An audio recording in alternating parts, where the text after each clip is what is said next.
La presión se representa en física con la letra P mayúscula y se define como la relación entre la fuerza aplicada y el área. Presión igual a fuerza aplicada sobre área. La fuerza que consideramos debe ser perpendicular a la superficie, es decir, debe formar un ángulo de 90 grados con la superficie sobre la cual se aplica, y el área corresponde a la medida de dicha superficie. Para hacernos una idea más familiar del concepto de presión, consideremos el hecho de que las fuerzas tienen la capacidad de deformar objetos. Esta deformación depende de la magnitud de la fuerza aplicada y del área sobre la cual se aplica. Entre mayor sea la fuerza aplicada, mayor presión se ejercerá sobre la superficie. Esto nos puede resultar obvio. Lo que quizás no nos resulte obvio es el hecho de que entre menor sea el área sobre la que se aplica la fuerza, mayor será la presión sobre la superficie. En la figura, aunque en ambos casos se aplique la misma fuerza, los efectos sobre la lámina, la deformación, son distintos, y la única diferencia entre las posiciones A y B es el área de la superficie de contacto entre el chinche y la lámina. Mientras más pequeña sea el área, la fuerza produce una mayor deformación. En la posición A, la fuerza ejercida sobre la lámina se aplica sobre un área igual al área de la cabeza del chinche, mientras que en la posición B, la misma fuerza se aplica sobre un área menor, la pequeña superficie de la punta del chinche. Por esta razón, las puntillas y tornillos suelen tener puntas agudas. El siguiente experimento nos va a ilustrar de forma más dramática eso. En el experimento intento reventar el globo con la cabeza del alfiler. Como el área es considerable, no logro reventarlo. Sin embargo, es muy fácil reventarlo con la punta del alfiler.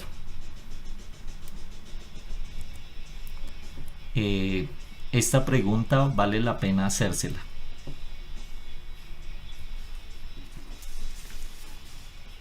La presión se mide en unidades de fuerza, los newton, que se simbolizan con la letra N mayúscula, sobre unidades de área, los metros cuadrados, newton sobre metro cuadrado. A esta combinación de unidades la llamamos pascales, que se simboliza P mayúscula, A minúscula.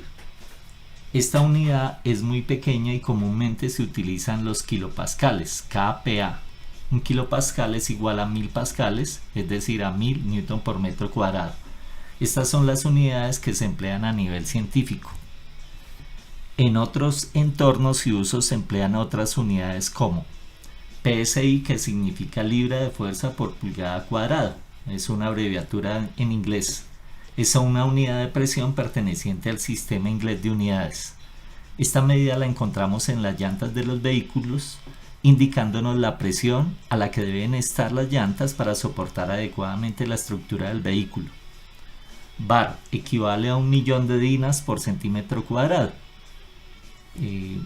Las dinas son otra unidad de fuerza y la palabra bar tiene su origen en una palabra griego, baros, que en griego significa peso. El prefijo bar aparece en el aparato para medir la presión atmosférica que se denomina barómetro. ATM es la abreviatura de la unidad de presión denominada atmósfera, que equivale a la presión que ejerce la atmósfera terrestre al nivel del mar. mmHg, el milímetro de mercurio, es una unidad de presión manométrica. Por ejemplo, es la unidad que aparece en los aparatos que utiliza el médico cuando nos toma la presión arterial. Los fluidos ejercen fuerza sobre todos los objetos sumergidos y sobre las paredes de los recipientes que los contienen, debido al movimiento desordenado de sus moléculas. Estas fuerzas ejercen presión, repito, sobre los objetos sumergidos en el fluido y sobre las paredes del recipiente que los contiene. Para entender mejor cómo un fluido puede ejercer presión sobre un objeto sumergido en él, imagina que está sumergido en agua a cierta profundidad.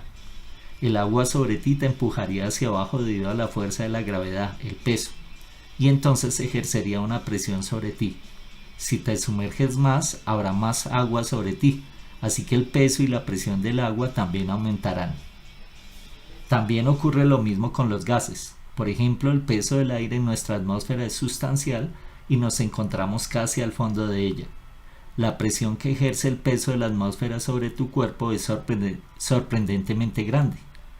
La razón por la cual no lo notas es porque la presión atmosférica siempre está ahí. Solo notamos un cambio en la presión arriba o abajo de la presión atmosférica normal cuando viajamos o cuando nos sumergimos en una piscina.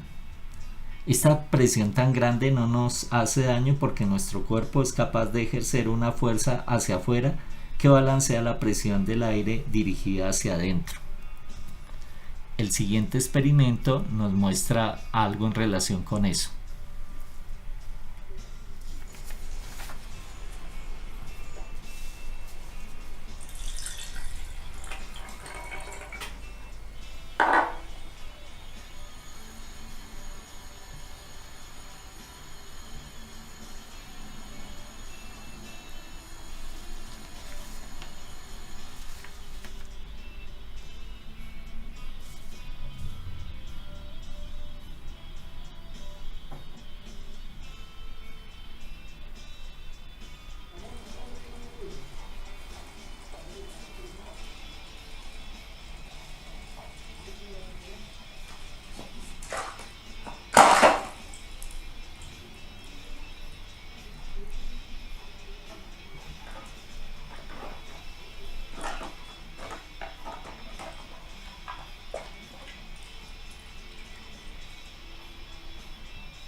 La presión que ejerce un fluido sobre un objeto sumergido depende de la densidad del fluido y de la profundidad a la que se haya sumergido el objeto. En la imagen, la lata de frijoles.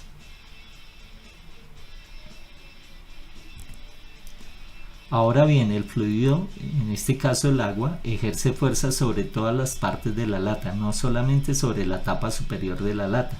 De hecho, la presión del agua causa una fuerza que empuja hacia adentro de la lata desde todas las direcciones.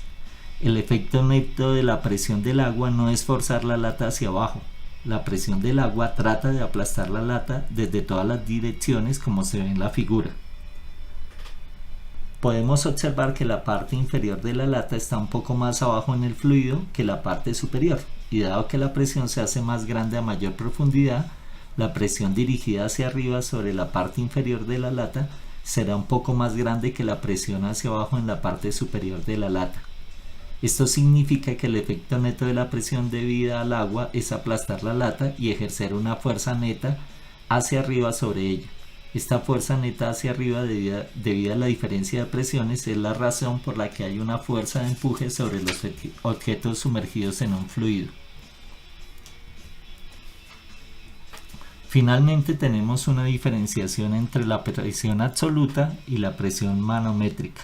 La presión absoluta es igual a la presión atmosférica más la presión debida al fluido, es decir, la densidad por la altura por la gravedad.